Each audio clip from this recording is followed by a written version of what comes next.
Good morning, it's today again. Welcome back to Joseph's Reserves. I'm Joseph, and I store 20% of my income in the form of rare coins and precious metals. Let's take a look at what just happened in the metals market this week, because this week it didn't just give us higher prices, it gave us something more important. It gave us a clarity in leadership. We now have much clearer of a picture of which metals are leading this move, which ones are lagging, and how the relationship between these are shifting in real time. And that's what we're going to be focusing on today, not just price, but the entire structure.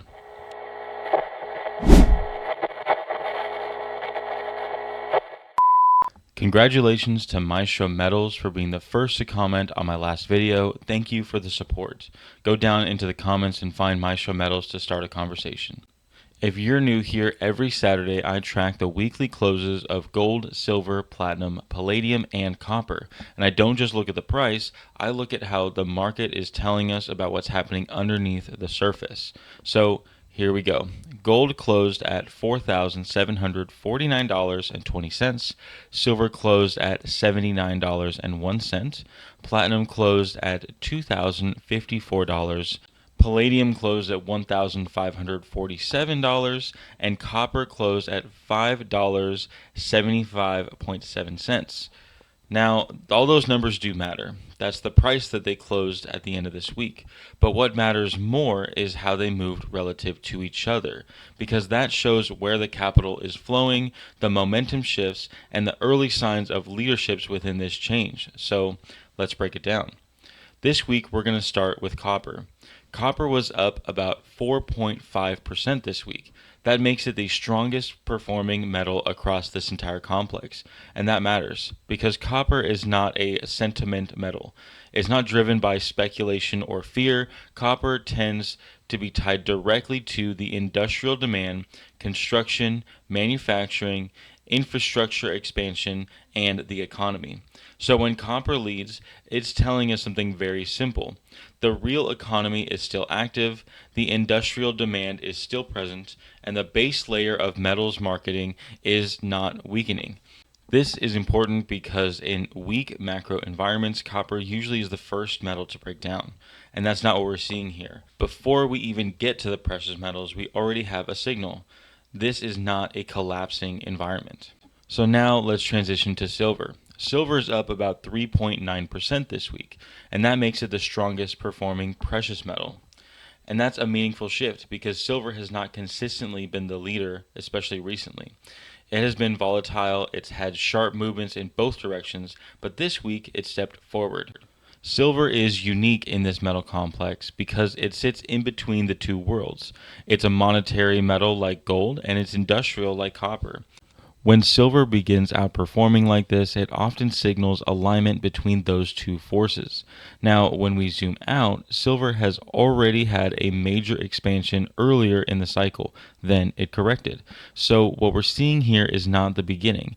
It is in a rebuilding phase, and historically, when silver transitions out of a correction phase, it doesn't move slowly forever. It builds structure and then it accelerates.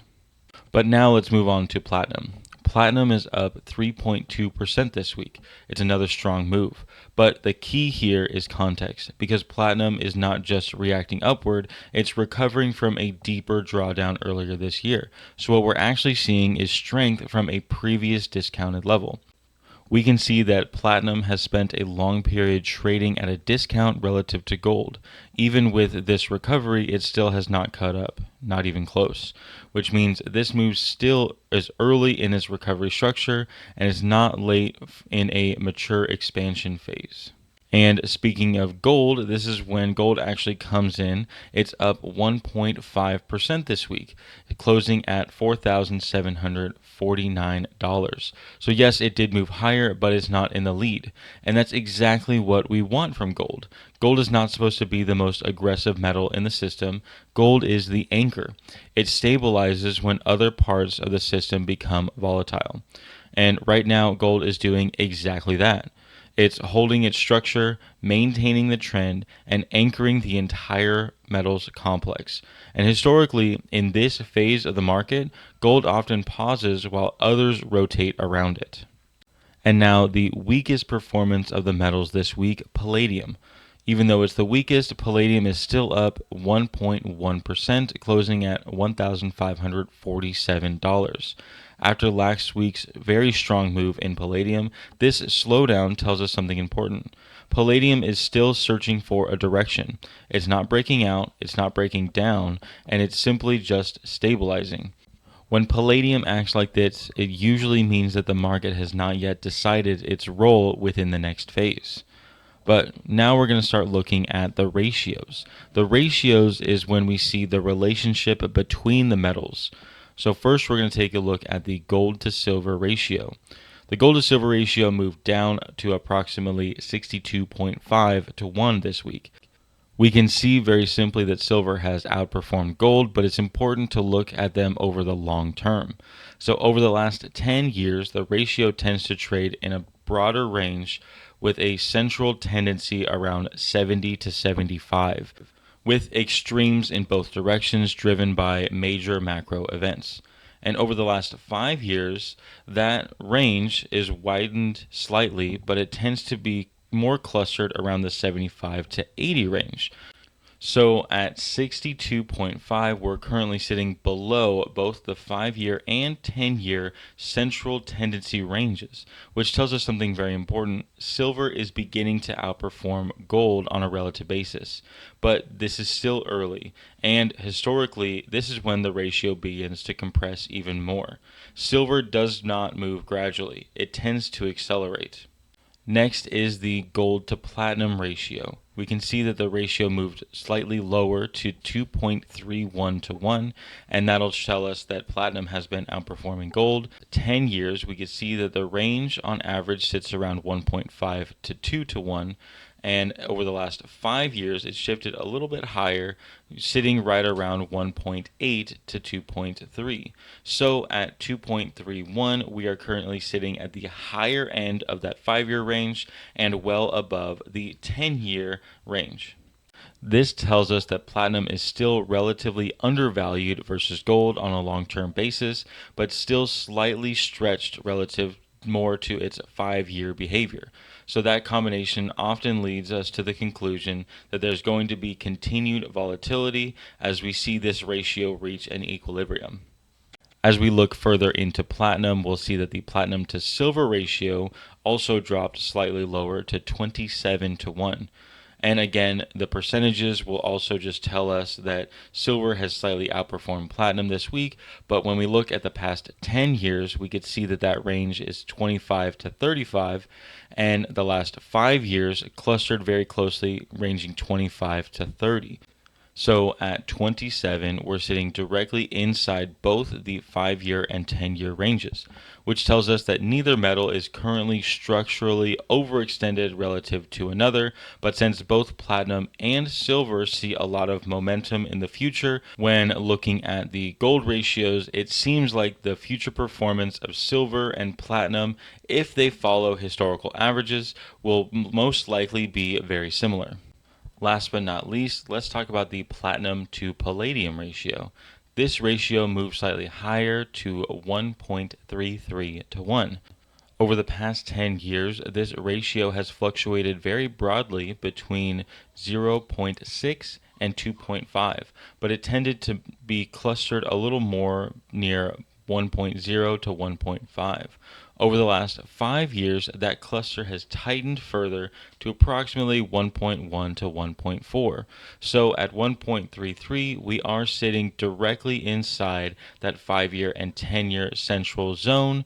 But if we look at it a little more broadly, we can see that there is potential for palladium to grow a little bit faster and possibly even overtake platinum. When we zoom out and put everything together, this week shows a very clear hierarchy. Copper is leading the entire complex, silver is leading the precious metals, platinum is recovering from an under-evaluation, gold is holding steady as an anchor, and palladium is lagging in an undecided direction. At the same time, the gold to silver ratio is compressing, platinum remains undervalued in the long term, and industrial demand is still slowly strengthening. This is not a random behavior, this is a market transitioning. Not into panic, not into euphoria, but into a rotation phase. Where the big players shift quietly before the major moves begin. So now the question becomes, do you stay anchored in gold? Do you lean heavier into silver while momentum is building? Do you watch platinum more closely while it remains undervalued? Or do you continue to build across all of them? Remember, you should always view your metals as a total portfolio, not just in price and not just in ounces, but a structure, value, and behavior across time. Everyone has a different tolerance for volatility, and remember, this is not financial advice. I am not your financial advisor. But you should understand what you hold and why you hold it. I just made my own line of coffee. Joseph's Reserves It's Today Again coffee. Most mornings aren't dramatic. They're quiet. You wake up, pour yourself a cup, and now you have a choice. Drift through the day or take hold of what's in front of you. That's really what this whole thing's about. Showing up, building good habits, staying disciplined in the small things. Whether that's stacking consistently, learning something new, or just being faithful with what you've been given. I put these words on every bag to remind myself first. Every morning is a gift. Not yesterday, not tomorrow, today. So take a breath, take a sip, and let's get to work. It's today again. You can now write me at Joseph's Reserves, 10160 Highway 242, Suite 800, number 401 in Conroe, Texas, zip code 77385. Make sure to include your information so I can write you back.